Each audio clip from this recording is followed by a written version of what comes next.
సిద్దిపేటలో మాజీ మంత్రి హరీష్ రావు మాట్లాడుతున్నారు. ఇప్పుడు లైవ్ చూద్దాం. నువ్వు రైతులకి ఏం చేసినట్టు? రుణమాఫీ చేయవైతివి, క్రాప్ లోని రానకపాయే, రైతు బంధు ఇవ్వకపోతివి, పండిన పంటలకు వడ్ల మీద పైసలకు కూడా ఇవాళ పైసలు ఇవ్వలేదు. రూపాయి 2 రూపాయలు కాదు బైసాబ్, రాష్ట్రంలో 432 కోట్ల రూపాయలు ఇవాళ బోనస్ బకాయిలు ఉన్నాయి. నేను ఉత్తమ్ కుమార్ రెడ్డి గారిని అడుగుతున్నా, నువ్వు పెద్ద పెద్ద స్పీచ్లు కొట్టినావు, బీఆర్ఎస్ పార్టీ నోటుకొచ్చినట్టు తిడుతున్నావు, మాకు తిట్టరాకనా? మాకు నోరు లేకనా? మాకేమో సంస్కారం ఉంది, మీకు సంస్కారం లేదు.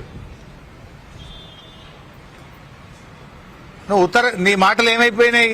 ఉత్తర కుమార ప్రగల్భాలు అయిపోయినాయి. ఉత్తమ్ కుమార్ రెడ్డి మాటలు ఉత్తర కుమార ప్రగల్భాలు అయిపోయినాయి. అవునా కాదా చెప్పు? నువ్వు చెప్పలేదా 48 గంటల్లో పైసలు వేస్తా అని? మరి 48 రోజులైనా పైసలు బల్లే. క్షమాపణ చెప్పు, మిత్తితో పైసలు ఈ రైతులకు. ఎందుకు ఉత్త మాటలు మాట్లాడతావు? చేతగాని మాటలు ఎందుకు మాట్లాడతావు? బీఆర్ఎస్ పార్టీ మీద ఎందుకు తిడతా ఉంటావు? పొద్దున్న లేస్తే బీఆర్ఎస్ పార్టీని తిడుతుంటావు. 10 ఏళ్ళు మేము ఎప్పుడైనా ఇట్లా రైతులకు ఇబ్బంది పెట్టినామా? ఇవాళ నిన్నగాక మొన్న మహబూబ్ నగర్ జిల్లా రైతులు కలెక్టర్ని పోయి కలిసారు. మాకు బోనస్ డబ్బులు పడలేదు సార్ అని కలిస్తే కలెక్టర్ ఏం చేస్తాడు పాపం, ఆయన మాత్రం పడలేదా, నేను గవర్నమెంట్తో మాట్లాడతా, గవర్నమెంట్ దృష్టికి తీసుకుపోతా అని చెప్పడం తప్ప రైతులకు డబ్బులు పడిన పరిస్థితి లేదు.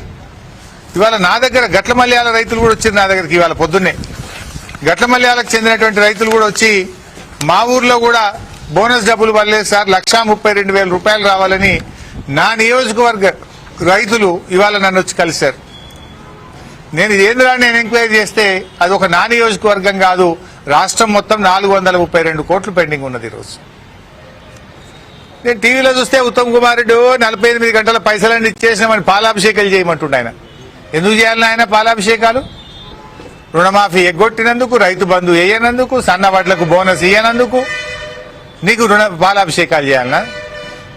రాండి, రేపు ఊర్లలోకి వస్తే ఏం అభిషేకాలు చేయాలో ప్రజలు చేసి చూపిస్తారు మీకు.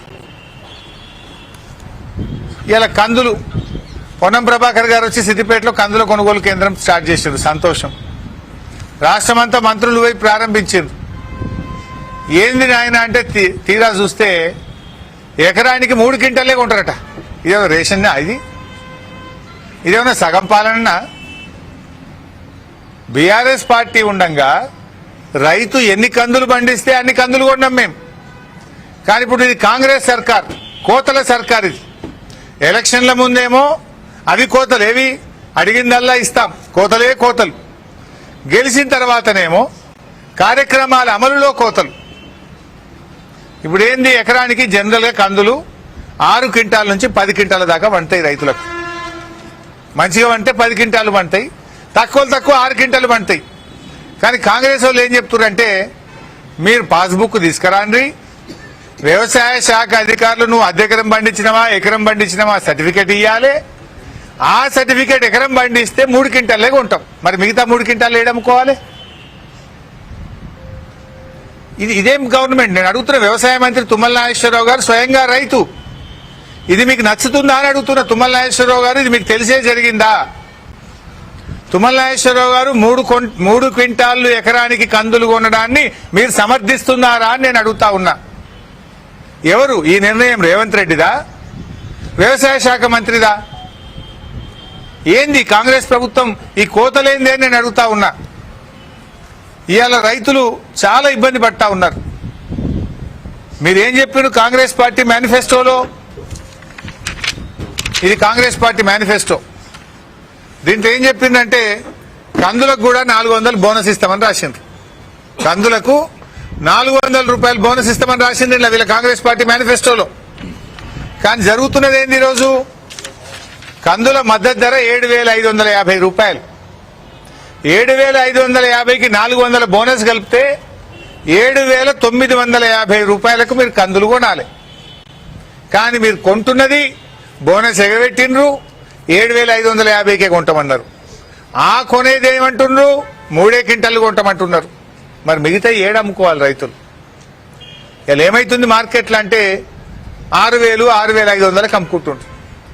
అంటే ఒక క్వింటల్ కందుల మీద 1000 నుంచి 1,500 రూపాయలు రైతులు నష్టపోతా ఉన్నారు. కంది రైతు మీద ఎందుకు ఇంత పగబట్టినరు అని అడుగుతున్నా నేను. కంది రైతుల మీద మీకు ఎందుకు ఇంత కక్ష అని అడుగుతా ఉన్న కాంగ్రెస్ నాయకులను. కందులు పండించడం వాళ్ళు చేసిన నేరమా అని నేను అడుగుతా ఉన్నా. కంది రైతులు ఇలా కొంతమందిని ఏమంటున్నారంటే, మీది వ్యవసాయ శాఖ అధికారులు క్రాప్ బుకింగ్ చేయలేదు. క్రాప్ బుకింగ్ అంటే ఏ రైతు ఏ పంట పండించిండో బుక్లో రాయాలన్నట. మరి వాళ్ళు రాయపోతే రైతులు ఏం చేయాలి? ఆయన కంది పండించిండు, ఆడికి పోతే వ్యవసాయ శాఖ అధికారులు ఆన్లైన్లో మల్లయ్య కంది పండించిందని రాయలేదు, నీది క్రాప్ బుకింగ్ జరగలేదు, నీ పంట కొనమంటు. క్రాప్ బుకింగ్ చెయ్యకపోవడం అది ప్రభుత్వ తప్పు, ప్రభుత్వం యొక్క నిర్లక్ష్యం. మీరు చేసిన తప్పుకు రైతులు ఎందుకు బలి కావాలి? రాష్ట్ర వ్యాప్తంగా 10 లక్షల ఎకరాల్లో కంది సాగైతే క్రాప్ బుకింగ్ దాదాపు 3-4 లక్షల ఎకరాలు మిస్ అయింది. మరి ఆ 3-4 లక్షల ఎకరాల్లో వ్యవసాయ శాఖ చేసిన తప్పుకు పంట పండించిన రైతుల దగ్గర ఇలా మీరు కందులు కొంటలేరు. జిల్లా కలెక్టర్ల నుంచి వ్యవసాయ శాఖకు ప్రతిపాదన పంపించారు, మిస్సింగ్ ఫార్మర్స్ కు అనుమతి ఇవ్వండి, క్రాప్ బుకింగ్ లో మిస్సింగ్ ఫార్మర్స్ కు అనుమతి ఇవ్వండి అని జిల్లా కలెక్టర్లు వ్యవసాయ శాఖకు రాశారు. కానీ ప్రభుత్వం ఇంతవరకు అనుమతి ఇవ్వడం లేదు. జిల్లా కలెక్టర్లు ఎకరానికి 3 క్వింటాలు కాదు 6 క్వింటాలు కొనమని రైతులు అడుగుతున్నారు. 6 క్వింటాలు కొనడానికి అనుమతి ఇవ్వండి అంటే ప్రభుత్వంలో సప్పులు లేదు. నేను రేవంత్ రెడ్డి గారిని, తుమ్మల నాగేశ్వరరావు గారిని రైతుల పక్షాన్ని డిమాండ్ చేస్తున్నాను. రైతు ఎన్ని క్వింటాళ్ల కందులు పండిస్తే షరతులు లేకుండా, కోతలు లేకుండా రైతు పండించిన మొత్తం కందులను కొనుగోలు చేయడానికి వెంటనే ఆదేశాలు ఇవ్వాలని డిమాండ్ చేస్తున్నాను.